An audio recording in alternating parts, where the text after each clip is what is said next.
Ini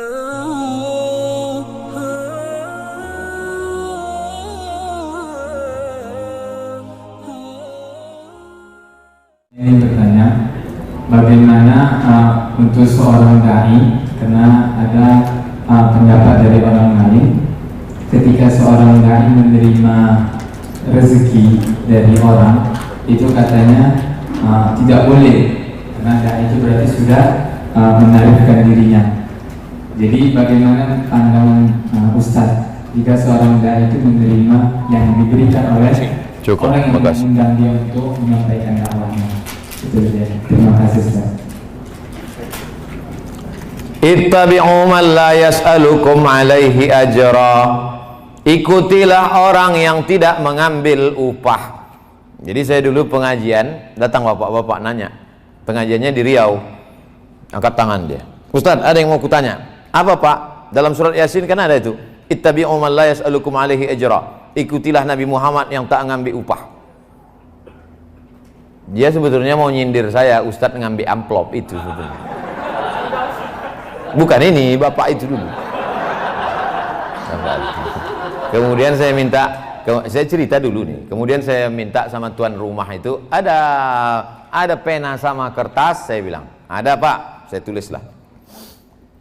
Nabi Muhammad SAW perang Badar tahun kedua, mendapat harta rampasan perang namanya ghanimah, la taqillu an 50 alfi dinarin zahabin, tak kurang dari 50.000 keping uang dinar. Zaman Nabi tak ada duit kertas, zaman Nabi itu uangnya di dinar. Uang dinar itu satu keping beratnya 4,25 gram. 4,25 gram emas itu kalau sekarang 4 juta sekian, karena 1 gram sekarang sudah 1 juta sekian. Tapi karena kita udah lama kenal, harga lama aja lah, 2 juta aja lah. 50.000 keping kali 2 juta, kalau di total sekarang rupiah, berapa dapat Nabi waktu perang Badar tahun kedua itu? 50.000 keping kali 4,25 gram, kita hargai 2 juta, 100 miliar. 100 miliar itu berapa persen untuk Nabi? Wa'lamu annama ghanimtum min syai'in fa inna lillahi khumusahu. Nabi Muhammad mendapat jatah ranta rampasan perang khumus, khamsah 5, khumus 1/5, 20%. 20 miliar dari perang Badar. Tapi duit itu habis. Ada rumah Nabi besar di kota Madinah? Tak ada.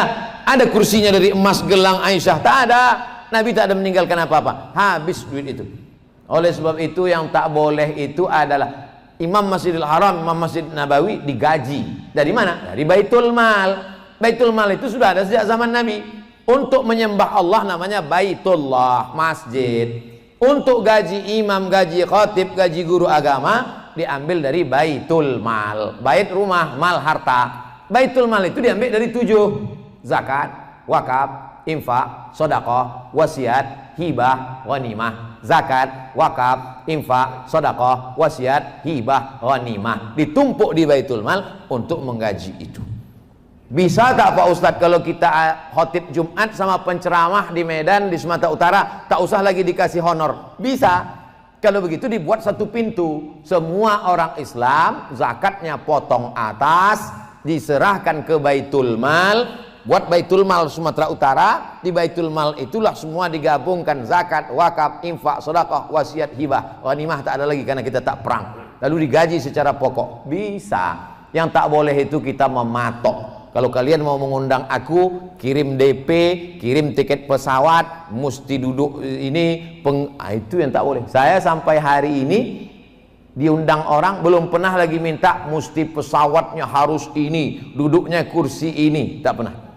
Oleh sebab itu sebelum saya patok ini undang-undang lah.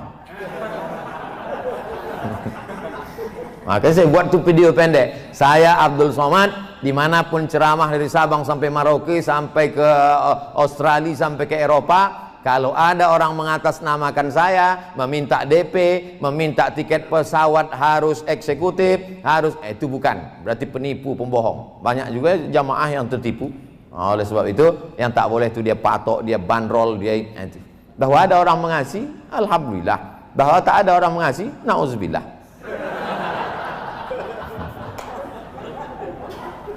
Saya YouTube itu yang baru saya urus sendiri baru setahun ini.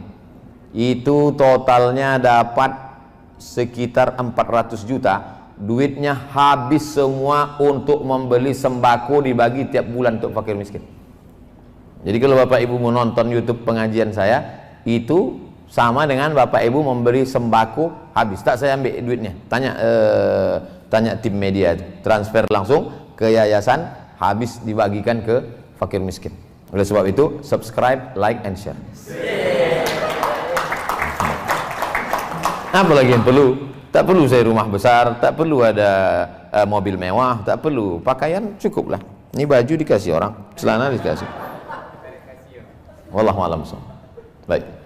Baik, pertanyaan kedua, silakan. Kita batasi sampai 5. Ini yang kedua, tinggal nunggu 1. Ya, nanti Bapak sabar ya Pak. Tolong sabar dan sabar lebar. Assalamualaikum. Waalaikumsalam warahmatullahi wabarakatuh. Assalamualaikum Ustaz. Waalaikumsalam warahmatullahi wabarakatuh. Kami advokat di sini sangat senang Alhamdulillah. antum hadir memberikan usia. Alhamdulillah.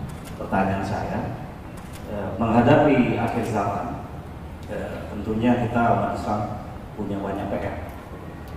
Begitu banyak yang membenci kita, begitu banyak musuh yang menyerang kita. Apa Ustaz solusinya bagi umat Islam khususnya Indonesia yang merupakan salah satu populasi terbesar muslim di dunia, yang firqah terlalu banyak, kelompok terlalu banyak, seakan kita terpecah, sehingga solusinya bagaimana kita bersatu menghadapi tantangan di akhir zaman. Saya kira itu. Terima kasih. Assalamualaikum warahmatullahi wabarakatuh. Waalaikumsalam warahmatullahi wabarakatuh. Sekarang tak ada lagi PR karena semuanya belajar online, daring. Tapi kita punya beban yang luar biasa. Maka Islam mengajarkan inja akum fasikun, kalau datang orang membawa berita macam-macam, fatabayyanu, klarifikasi. Datang orang memfitnah saya macam-macam, saya silaturahim ke kiai-kiai, silaturahim ke kiai fulan, silaturahim. Bahkan tidak hanya silaturahim kepada tokoh-tokoh agama, silaturahim. Dan jamaah itu cerdas. Ketika dituduh saya anti kebinekaan, anti Pancasila, ini kan stigma, melekatkan ini kepada orang supaya orang wah jangan dengar ceramah itu, somat itu mau buat negara Islam itu anti kebinekaan. Tapi jamaah ini cerdas. Belum sempat saya buat video, mereka sendiri yang menyebar video waktu saya menaikkan bendera di kampung suku Terasing Talang Mama. Waktu bendera itu koyak-koyak, kami yang memasang di dinding, kami pula mengajarkan anak-anak itu upacara. Indonesia tanah airku. 5-6 tahun yang lalu waktu kami masuk ke depan halaman, daratnya saja 5 jam naik mobil, tinggalkan mobil tepi sungai, naik ke dalam 7 jam, kami pasang bendera. Tak pernah video itu kami simpan. Tak di mana dapat mereka edit, mereka sebarkan. Masyarakat kita udah cerdas. Bahwa ada haters, ya, sedang Nabi Muhammad aja ada hatersnya. Ada dalam suratnya, surat haters. Mana tuh Pak Ustaz? Tampak ada abilah abi watab. Lalu kemudian yang kedua itu intern. Adapun ekstern yang keluar, kita silaturahim dengan yang berbeda tokoh, beda agama. Ada kemarin di dialog kita di lintas agama, lintas disiplin ilmu, banyak dialog. Selama musim pandemi ini saya putuskan tidak tablik akbar, untuk kita ikut protokol kesehatan, ikut pengajian hanya yang bisa saja protokol, termasuklah komunitas advokat Medan. Nah, kini bisa. Kenapa? Karena semuanya patuh. Belum masuk tadi udah ditembak duluan, pang 36 masuk. Disuruh cuci tangan, hand sanitizer, kemudian duduknya berjarak, pakai masker. Nah, oleh sebab itu fitnah-fitnah ini orang yang tak paham kita kasih paham. Tapi ada orang yang gagal paham, memang cari makannya dari tak paham itu. Nah, itu tak bisa kita kasih paham. Jadi kita berjuang saja. Kalau kita capek, lelah, dia menang. Kalau dia capek, kita menang. Oleh sebab itu hidup ini adalah konflik antara hak dan batil. Kata Sayyidina Ali, aku tidak khawatir kebenaran itu kalah. Yang kukhawatirkan itu orang benar diam sehingga orang kalah merasa benar. Yang kukhawatirkan itu orang benar itu diam sehingga orang yang salah merasa benar. Antara betul dan batil itu tipis. Saking banyaknya orang batil berkata batil, yang betul merasa batil merasa betul. Oleh sebab itu maka di akhir zaman ini kita tetap istiqomah, banyak beribadah, tahajud jangan sampai tinggal, itu menguatkan kita dari dalam. Apalagi bapak godaannya luar biasa, godaan duit, godaan perempuan, godaan persaingan, godaan perkara, banyak tekanan. Itu tak bisa kalau tidak kekuatannya dari dalam. Dia harus dari dalam. Makanya Nabi Muhammad itu kata Allah Subhanahu wa taala, "Inna nasyi'atal laili hiya asyaddu atwa wa aqwamu qila." Di tengah malam kau bangkit ya Muhammad, karena kau akan menghadapi orang-orang yang kuat. Begitu juga dengan Nabi Musa alaihissalam. Ketika dia akan menghadapi Fir'aun, kalau dia tinggal di istana, dia di zona aman, dia tak akan mampu. Maka dikeluarkan dia dulu dari istana, dibuat dia mengembala kambing Syuaib sampai Samania Hijaz 8 tahun. Setelah mentalnya kuat, baru dia bisa berhadapan. Oleh sebab itu kuatkan diri kita dengan banyak-banyak beribadah. Zikir jangan sampai putus. Banyak-banyak salawat. Allahumma salli ala sayyidina Muhammad wa ala ali sayyidina Muhammad. Allahumma salli ala sayyidina Muhammad wa ala ali sayyidina Muhammad. Inna a'tainakal kautsar. Sudah kuberikan kepada engkau nikmat yang besar. Fasalli, jangan tinggalkan salat. Wanhar, berkorbanlah. Inna syani'aka wal abtar. Siapa yang membenci engkau, itulah yang akan terputus. Apalagi waktu sedang perkara itu banyak-banyak dibaca. Inna a'tainakal kautsar. Tar. Inna syani'aka wal abtar. Jadi keyakinannya dalam. Jangan lagi minta keyakinan sama dukun, berjimat pula, melihara tuyul. Selalu sampai pengacara buat tuyul ke pengadilan. Kita buat tuyul, rupanya dia buat begu ganjang. Hantu kok pendek kata dia, hantu aku besar kan. Oleh sebab itu keyakinan kekuatan itu dari dalam. Apalagi kalau kita berjamaah. Kata Nabi SAW, alaikum bil jamaah. Hendaklah kau berjamaah. Nanti kita masuk surga itu tak sendiri-sendiri, berjamaah. Mana dalilnya? Wasiqal ladzina taqaw rabbahum ilal jannati zumara. Nanti orang masuk surga itu berjamaah dipanggil oleh malaikat. Masuk surga jamaah yang ke-120. Forum Komunikasi Advokat Medan. Masuk. Yang dari Serdang entah masuk entah tidak, mungkin menyusul belakang. Amin. Semuanya masuk surga insyaallah. Amin. Bukan kata saya, kata Nabi, man qala la ilaha illallah Muhammadur Rasulullah dakhalal jannah. Siapa yang mengucapkan la ilaha illallah Muhammadur Rasulullah pasti masuk surga. Ada pula orang, Pak Ustadz, nanti kalau aku masuk neraka tolong cari aku ya. Kau pede kali masuk neraka. Kita mesti pede masuk surga. Wallahu a'lam.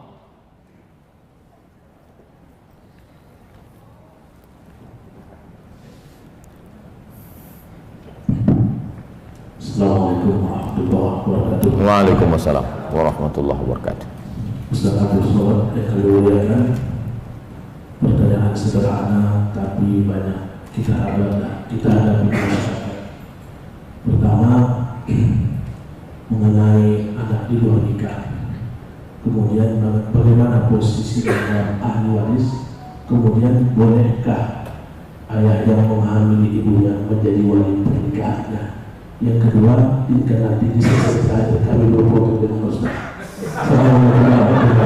Waalaikumsalam warahmatullahi wabarakatuh. Kalau ada anak perempuan, nauzubillah, mudah-mudahan anak-anak kita selamat semua dari penyakit ini. Kalau ada anak perempuan berzina dengan anak laki-laki, hamil dia, baik 1 bulan, 2 bulan, 3 bulan, 4 bulan, 5 bulan, 6 bulan, 7 bulan, 9 bulan, tak ditengok bulannya, asalkan dia sudah hamil, dinikahkan, maka menurut mazhab Syafi'i nikahnya sah. Banyak orang bertanya nikahnya apa sah apa tak sah. Buka Al-Fiqhul Islami wa Adillatuh Syekh Wahbah Zuhaili. Nama kitabnya Al-Fiqhul Islami wa Adillatuh. Nama pengarangnya Syekh Wahbah Zuhaili. Nikahnya sah. Yang jadi masalah itu adalah setelah anak itu lahir muncul 4 masalah. Yang pertama, anak itu tak bisa dipakaikan bin bapaknya karena tak ada hubungan nasab. Tak ada hubungan nasab. Kenapa tak ada hubungan nasab Pak Ustadz? Karena barang itu sudah ada sebelum akad. Yang diakui itu setelah akad. Mencoblos sebelum hari H, mana bisa diakui kertas? Nah kan lepas juga jadinya kan. Itulah udah kutahan-tahan tadi udah. Tapi kalian pancing-pancing. Ini pandai pengacara tuh mancing-mancing. Kena juga kita sekali ini. Yang kedua, lahirlah anak itu perempuan. lahir anak hasil perbuatan ini perempuan. Lalu kemudian si bapak ini tak bisa menikahkannya jadi wali. Karena yang jadi wali itu kan yang ada hubungan nasab. Dia tak ada hubungan nasab, maka tak bisa dia jadi wali. Walinya siapa? Fasultanu waliyun man la waliyalaha. Yang menjadi walinya adalah sultan. Sultan itu maksudnya apa? Sultan Delhi. Kalau dulu waktu masih kerajaan Melayu Delhi, Sultan Delhi itulah menikahkan orang yang tak punya wali. Bukan Sultan Jorgi. Tapi karena kita tak lagi tinggal di negara kesultanan, maka dulu janji sama Presiden Soekarno, dibuatlah namanya Departemen Agama, yang sekarang menyebutnya Kementerian Agama. Itu pengganti sultan dalam urusan agama. Makanya Pak Kua itu, Pak Kua tak ada perempuan, Bu Kua. Pak Kua itulah yang menikahkan. Aku nikahkan engkau dengan mahar sebentuk cincin. Karena Kua itu berfungsi sebagai sultan, man la waliyalaha. Yang ketiga, meninggal si bapak ini, anak itu tak dapat warisan karena mereka tak ada hubungan nasab. Yang keempat, lahir anak pertama misal laki-laki, setelah itu lahir pula adiknya perempuan. Maka si abang ini tak bisa jadi wali adiknya karena dia bukan saudara seayah. Yang bisa jadi saudara sewali itu saudara seayah yang bisa mewalikan. Saudara seemak tak bisa jadi wali. Jadi zina ini efeknya itu banyak sekali.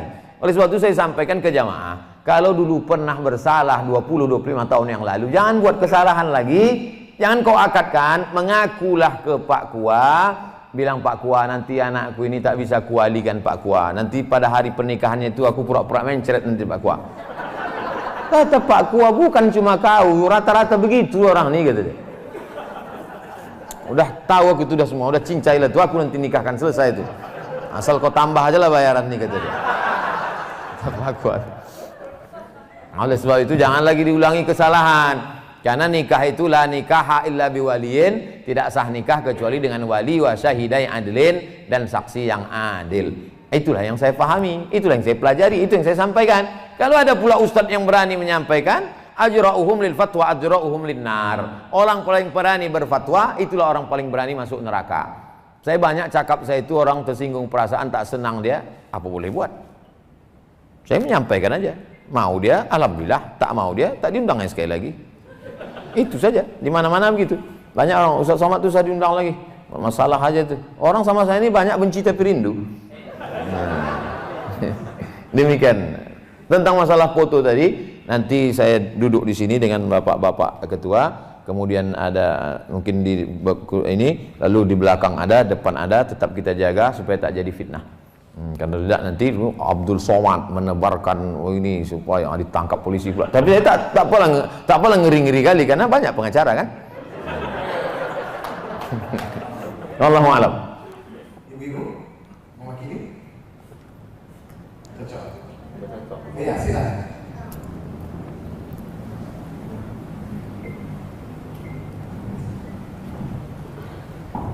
Assalamualaikum warahmatullahi wabarakatuh. Waalaikumsalam warahmatullahi wabarakatuh. Tadi ada Ustaz membahas sedikit tentang profesi, misalnya seperti advokat tadi, bahwa ada bapak yang berhijrah di advokat ini yang berprofesi di sini bukan terus meninggal. Akan tetapi bagaimana mereka-mereka ini untuk menjalankan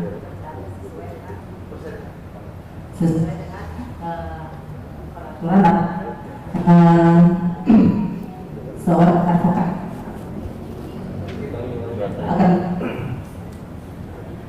tapi bagaimana ya Ustaz jika ada bagi teman-teman yang bahkan di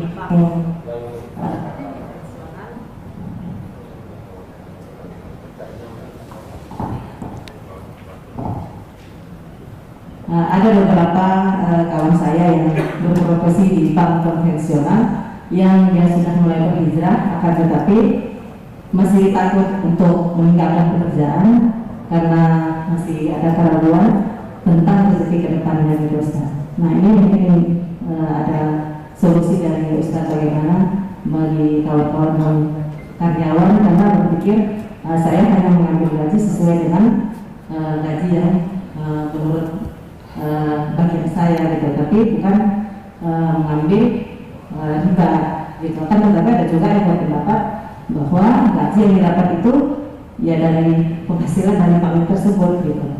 Nah ini bagaimana ya Ustaz solusinya? Terima kasih. Assalamualaikum warahmatullahi wabarakatuh. Waalaikumsalam warahmatullahi wabarakatuh. La'anallahu akilar riba, Allah melaknat orang yang makan riba. Wa mukilahu, orang yang dikasih makan riba, orang yang mewakilkan transaksi riba. Wa syahidaihi, wa katibahu, orang yang menulisnya, pegawai pencatatnya.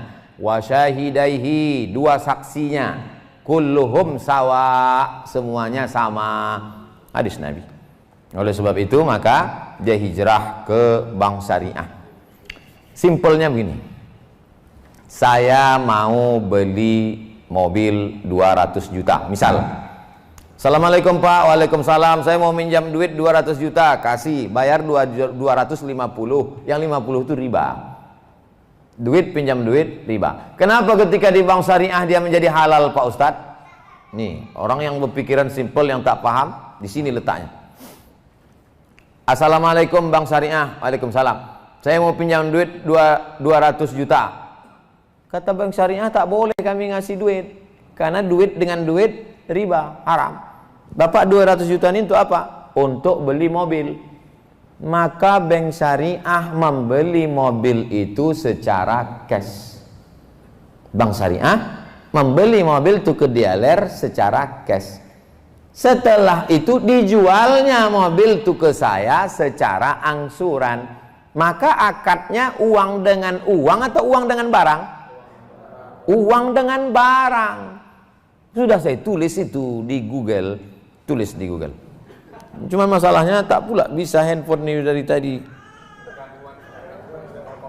Iya, gangguan itu dari Pekanbaru kebakaran. Nanti tulis di Google Somat Morocco, Morocco MOROCCO. Morocco itu tempat saya kuliah dulu. Karena kalau dibuat somat aja banyak kali somat di Indonesia nih. SOMADMOROCCO spasi kredit. SOMADMOROCCO spasi kredit. Situ saya jelaskan ada 3-4 fatwa. Uang dengan uang riba, uang dengan barang tak riba. Nah, jadi kalau ada orang bertanya, kenapa? Kan sama-sama bayarnya lebih juga. Di sini transaksinya uang dengan uang. Di sini uang dengan barang. Apa bedanya uang dengan uang, uang dengan barang? Dalam Islam orang dianjurkan untuk terus berinvestasi. Duit itu tak boleh disimpan. Dalam Islam duit itu sama macam sumur. Sumur itu kalau airnya disimpan bau dia, berminyak. Tapi kalau airnya dikuras terus mengalir. Makanya orang yang punya duit dia tidak menyimpan duit, tapi diinvestasikannya dalam bentuk usaha, mudharabah, murabahah, bagi hasil. Nah, begitu simpelnya begitu. Jadi tidak bisa orang mengatakan, ah ini kan kerja saya profesionalisme sajalah. Tidak, karena 4 itu kena. Yang makan riba, yang dikasih makan, yang menjadi saksi, yang mencatat. Ah Ustaz Somad itu ceramah aja. Buktinya dia diceramah juga tuh di bank-bank konvensional. Kalau saya ceramah di bank konvensional, amplopnya itu saya tulis di situ bank konvensional. Tak saya ambil duitnya. Duitnya itu saya serahkan untuk beli beras. Seumur-umur saya ceramah tak pernah saya ambil duit dari bank konvensional. Beli beras sembako bagi. Tulis tuh, semua balik itu tulis. Kalau dia transfer saya tulis. Tengok berapa dia transfer, sekian, tulis. Nah, ini. Pernah saya ceramah dikasih kue kotak. Waktu itu sedang puasa, sore jam 5. Ceramah jam 5 kasih kue kotak. Pas mau saya makan, pas mau buka puasa, aku ambil kue kotak. Ustaz Somad bawa kue kotak, saya bawa kue kotak ini. Maksud saya mau saya kasih nanti ke anak-anak yang ada jual koran di lampu merah. Pas sore itu tak ada satu pun jual koran. Macam tahu pula mereka saya bawa kue riba. Sholat maghrib saya ceramah. Habis sholat maghrib langsung isya. Habis isya tanya jawab. Pulang saya bawa kue itu tetap. Sampai akhirnya berhenti saya mau makan di pinggir jalan. Pas mau berhenti mau makan, nampak saya lah tukang kuaci. Saya tanya, Bapak tinggal di mana? Saya tinggal di Jalan Paus, simpang Jalan Nangka di Pekanbaru. Apa kerja? Jual kuaci. Ada laku? Ada. Tak jadi saya makan, saya antar dek situ, saya kasih kue itu sama dia. boleh memberikan riba itu kepada orang untuk kepentingan orang banyak. Jadi kalau ada bapak duit simpanan di bank konvensional sebanyak 1 miliar ada bunganya, itu boleh kita kasihkan ke fakir miskin, anak yatim untuk masalih ammah, kepentingan umum. Begitu juga dengan bank syariah, kalau kita terlambat bayar itu ada dendanya. Apa bedanya dengan di konvensional? Kalau di bank syariah dendanya itu dikumpulkan, diberikan untuk kepentingan orang banyak. Kepentingan orang banyak itu pondok pesantren, masjid, anak yatim, fakir miskin, doa apa, orang jompo. Bukan dinikmati. Kalau dinikmati rentenir, sama dengan membungakan duit, membungakan uang. Di antara yang membuat doa tak terkabul, ayyuma lahmin, setiap daging di badan nabata min haramin, kalau dia tumbuh dari yang haram, fannaru aulabih, tempatnya api neraka. Yang sampai nanti kita ditimbang Abdul Somad berat 50 kilo, yang halal 10 saja. Auzubillah, berapa lama kita diobok-obok di neraka jahanam itu. Oleh sebab itu maka yang sampai kasih makan haram. Berdoalah anak-anak kita yang hijau yang tak berdosa itu, ya Allah selamatkan ayah, ya Allah selamatkan mama, ya Allah. Apa kata Nabi? Mat'amuhu haram, makanannya haram. Masrabuhu haram, minumannya haram. Malbasuhu haram, pakaiannya haram. Wa ghudhiya bil haram, disuapkannya makanan haram, haram. Nauzubillah. Oleh sebab itu jangan sampai kita kasih yang hijau. Anak-anak kita yang lucu-lucu tak berdosa nih, bukan salah dia, kita salah. Kita kasih dia makan haram. Nauzubillah. Mudah-mudahan kita termasuk orang yang menjaga diri, karena judul kita memang takwa, dan dalam pasal-pasal orang pengacara sudah disebutkan Pak Ketua tadi, jujur, baik, berintegritas, yang kita kemas dalam bahasa takwa. Mudah-mudahan kita termasuk orang bertakwa dan berintegritas. Amin ya rabbal alamin. Terakhir Ustaz, izin. Silakan langsung Pak.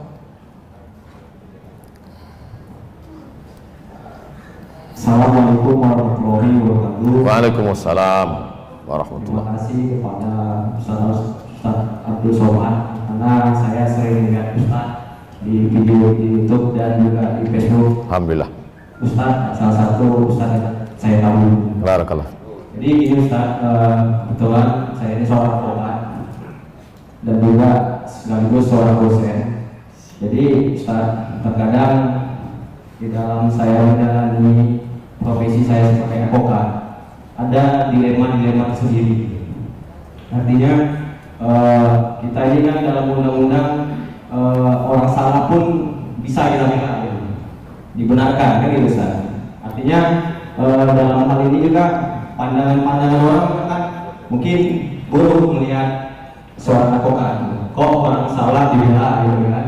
Tapi itu sebagai orang yang bisa memahami dan juga ada juga yang tidak memahami.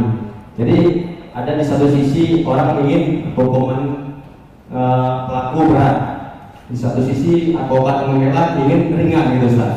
Jelas seandainya dikabulkan ini akan ada yang tergelimi. Jadi pertanyaannya gini Ustaz, bagaimana hukumnya honor yang kita terima seandainya itu dikabulkan ringan, dan seandainya honor itu kita terima dan kita keluarkan uang pendapatan atau jarangnya gitu Ustaz. Saya hanya menanyakan mengenai hukumnya Ustaz. Terima kasih Ustaz. Apa itu dosa? Dosa itu kata Nabi dua. Pertama, mahaka fi sodrika, terasa sesak di dadamu, wa takhafu ayat tali'a alaihin nas, kau takut itu diketahui orang banyak. Itulah dosa. Jadi dalam lubuk hati kita yang paling dalam, paling kecil, ada terasa dua itu, berarti salah. Berpikir kita sejenak, bangun tengah malam atau selesai sholat, terasa itu di dalam, mahaka fi sodrika, terasa sesak di dadamu, wa takhafu ayat tali'a alaikan nas, dan kau takut itu diketahui orang. Itulah dosa. Karena pertanyaannya tadi secara umum global, saya jawab secara global. Kalau bapak-bapak pengacara, lawyer, advokat sudah berijtihad menurut ilmunya, menurut pengetahuannya, maka dia kerjakan. Al-hakimu idza jitahada, orang berilmu kalau dia berijtihad, fa asaba ijtihadnya benar, lahu ajrani, dapat 2 pahala. Pertama, dia sudah mengerahkan kemampuannya menurut ilmu dia. Yang kedua, benar. Andai dia keliru, tersalah, tersilap bukan karena keinginan dia, maka dia tetap dapat 1 pahala karena dia sudah bekerja keras untuk melakukan itu. Karena kalau bapak tinggalkan ini, belum tentu pengganti bapak, orang yang akan duduk di posisi bapak, orang lebih suci, lebih bersih, lebih baik, lebih bertakwa, lebih adil, lebih berintegritas. Oleh sebab itu maka kalau ada hal-hal yang syubhat, yang abu-abu, innal halala bayyinun, yang halal itu jelas, wa innal harama bayyinun, yang haram juga jelas, wa bainahuma umurun mustajbihat, yang ragu-ragu itu yang abu-abu. Bagaimana kita sikap kita kepada yang abu-abu ini? Famanit taqas syubhat. Siapa yang meninggalkan yang syubhat, yang abu-abu ini, faqad istabra'a lidinihi wa irdihi, dia sudah menyelamatkan agamanya. Itu tentang masalah ketika kita berijtihad menentukan sesuatu sesuai dengan ilmu yang ada pada kita masing-masing. Yang kedua tentang masalah honor. Halalkah menjadi honor pengacara? Pengacara itu adalah advice, penasehat bagi orang yang tak tahu hukum. Secara hukum ini begini Pak, ini begini menurut pasal ini, menurut undang-undang tahun segini, begini dia. Bukan menghalalkan yang haram, mengharamkan yang halal. Masalah jasa dalam Islam itu, jasa itu ada. Contoh, Abu Bakar Siddiq beserta sahabat Nabi pindah ke kota Madinah Al-Munawwarah. Ali bin Abi Thalib mengambil upah menimba air di rumah orang Yahudi, bukan orang Islam. Dilaporkan ke Nabi, ya Rasulullah, itu Sayyidina Ali menimba air di rumah orang Yahudi. Kata Nabi, tak apa-apa, boleh. Itulah dalil boleh bekerja di tempat orang non-muslim selama tidak terkait dengan makanan haram, benda haram, perbuatan haram. Jasa. Begitu juga ketika Nabi pindah itu ada guide penunjuk jalan. Karena mereka waktu pindah dari kota Makkah ke Madinah itu ada guide penunjuk jalan. Ini cerita tentang jasa.